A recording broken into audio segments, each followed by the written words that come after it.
श्रीमते जय पताका स्वामिनिति नामिने नमः आचार्य पदाय निताय कृपा प्रदायिने गौर कथा धामदाय नगर ग्राम तारिणे ओम अज्ञानतिमिरन्धस्य ज्ञानञ्जनशलाकया चक्षुरुन्मिलितं येन तस्मै श्री गुरुवे नमः। इस होलीने जय पताका स्वामी गुरु महाराज की।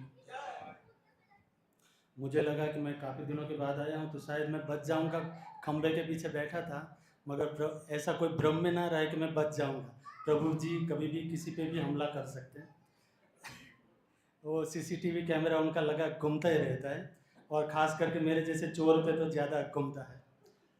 एनीवे, तो आज महाराज जी का जो आविर्भाव तिथि महामहोत्सव मना रहे हैं, तो मैंने बाहर, एक्चुअली मेरा कोई तैयारी नहीं था, मगर फिर भी मैंने बाहर से थोड़ा बहुत चोरी करके अंदर आया हूँ कि थोड़ा अपना सिक्योरिटी बनाए रखूँ ऐसा।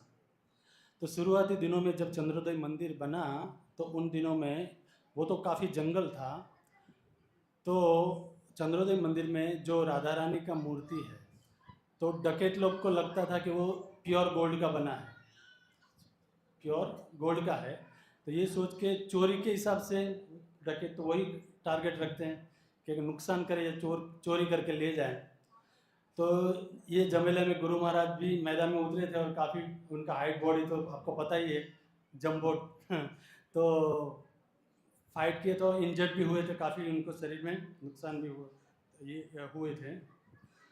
तो इसी संदर्भ में गुरु महाराज जी ने गांव के जो स्थानीय लोग थे वहाँ के 25,000 लोग इकट्ठे किए थे, और फर्स्ट यात्रा कीजिए या आंदोलन कीजिए, समझिए, चांद काजी से लेके, चांद काजी की समाधि से लेके जगन्नाथ मंदिर तक उन्होंने ये आंदोलन किया था, और उसमें 25,000 लोग इकट्ठा थे, और 168 तक कीर्तन मंडली थी, हरिनाम कीर्तन करते हुए गए थे।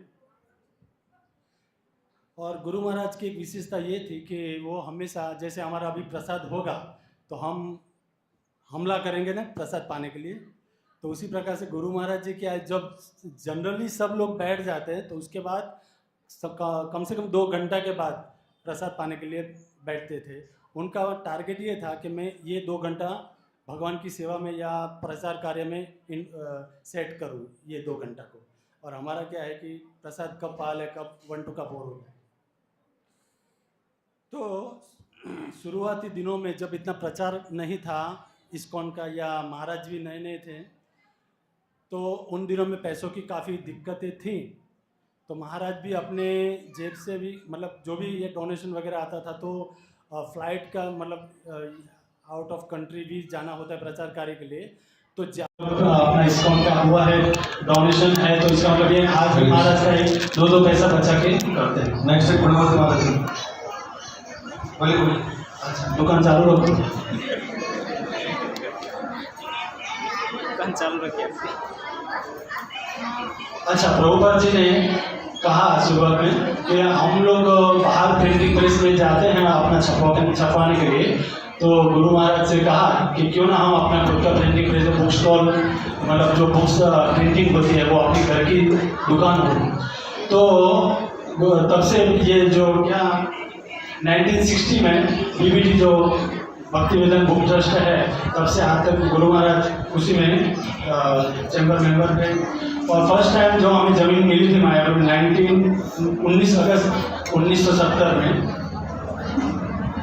महाराज का भाव था कि मैं देखिए विदेशी शरीर में होकर भारत की धरती पे, और वो भी नवद्वीप जैसी, वो दिनों में कुछ ऐसा डेवलप नहीं था। तो वो जब विदेश फॉरेनर नवयुवक आता है तो उनका भाव, उनका फोकस क्या है कि मैं उनका हृदय का भाव था कि मैं महाप्रभु की धरती पे, यहाँ पे महाप्रभु विचरण किए हैं। तो वो इतने आनंदित प्रफुल्लित थे, और उसी जगह पे हम लोग होते हैं। तो जैसे यात्रा में 8-10 दिन के लिए भी जाते हैं, तो हमारा पहला टारगेट ये रहता है कि बाथरूम किधर होगा, अच्छा पंखा होगा कि नहीं होगा, मच्छर काटेंगे कि नहीं काटेंगे, नहाने का व्यवस्था क्या है, प्रसाद मिलेगा कि नहीं मिलेगा, ट्रेन में जाएगा तो सीट का व्यवस्था होगा कि नहीं होगा। पहले हम लोग अपनी सिक्योरिटी, अपना सुविधाएं ढूंढते हैं। जब महाराज, इससे हम सीख सकते हैं, महाराज देखिए भारत के भी नहीं है, बाहर से आए हुए हैं, और महाप्रभु की नवद्वीप धाम में जब पांव रखेंगे तो उनका हृदय का भाव क्या था देखिए। कि मैं महाप्रभु की ये जन्मस्थली पे मैं आया हूँ, तो इतने भाव उभर होकर के नाचते थे। उनका कल क्या होगा, प्रसाद का क्या होगा, आगे तो बहुत स्ट्रगल है, सब जानते ही हैं। मैं मोर को खड़े करता हूँ, क्षमा कीजिए। हरि बोल, गौर हरि बोल। थैंक यू सो मच, आपने मुझे बर्दाश्त किया।